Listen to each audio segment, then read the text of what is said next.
Hi. Okay.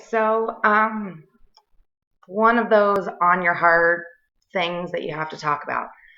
I have been so blessed that every Monday for the past year, I've gotten to um, teach fitness and basic self defense, if you will, to some amazing students at the Tampa Lighthouse School for the Blind. And these kids are just wonderful, amazing pieces of my heart, and I love every single one of them.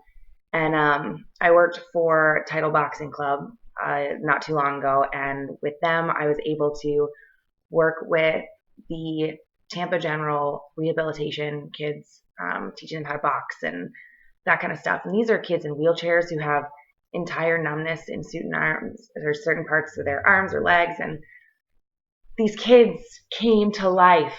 I mean, there was one boy who just a few weeks prior to being there couldn't hold his head up or hold onto a pencil, and he stood up for 30 minutes out of his chair and boxed. He hit things. He was so excited. And these kids at the lighthouse, they just every Monday, every single Monday, they're, oh, are you gonna take it easy on us? Are we gonna be sore next week?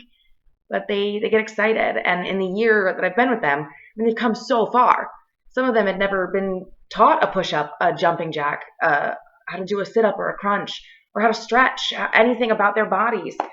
And this is all coming down to kind of a problem of the heart of our society, of the world. I don't know what you want to think about it, but there's no reason that any one of these kids should be treated any differently or be left out of anything, or that anyone with special needs or a disability should be not included in everything that this world has to offer, all the amazing things.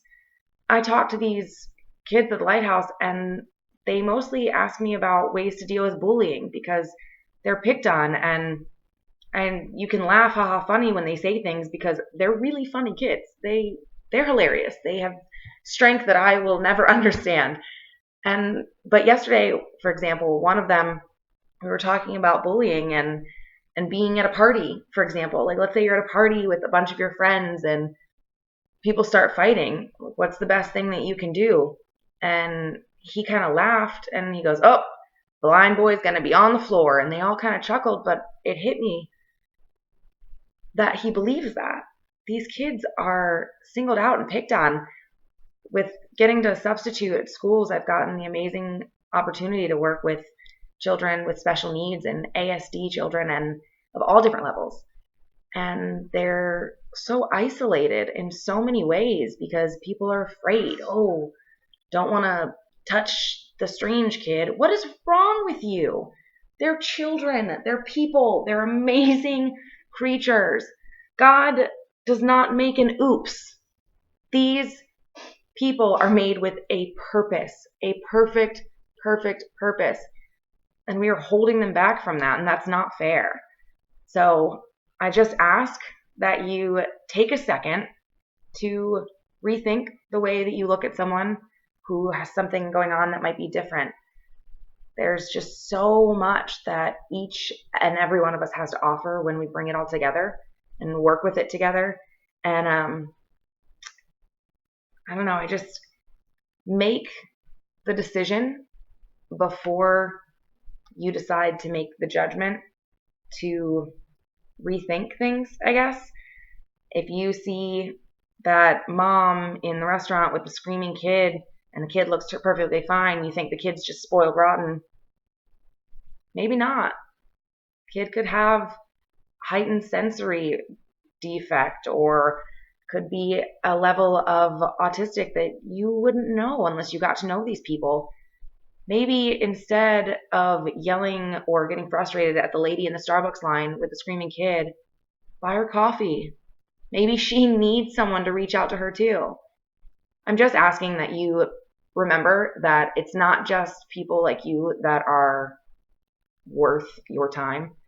Those are the people that don't need your time right now because they're already there with you. They need somebody else's time.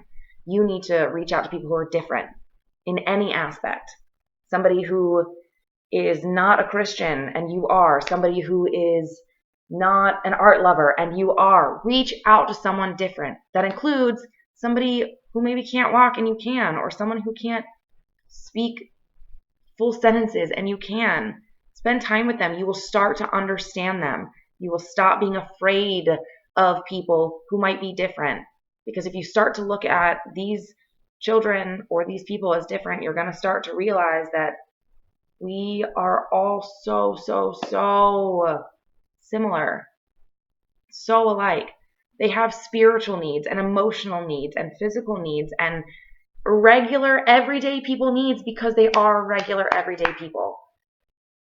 So I know that seems like a lot and it was a bit of a rant, but please, please, please teach your children to understand differences, to appreciate differences, and to harness the love that God has for each of us to be able to give that love to others. So I know that was a lot of ranting. I just needed to share it. So thanks for listening.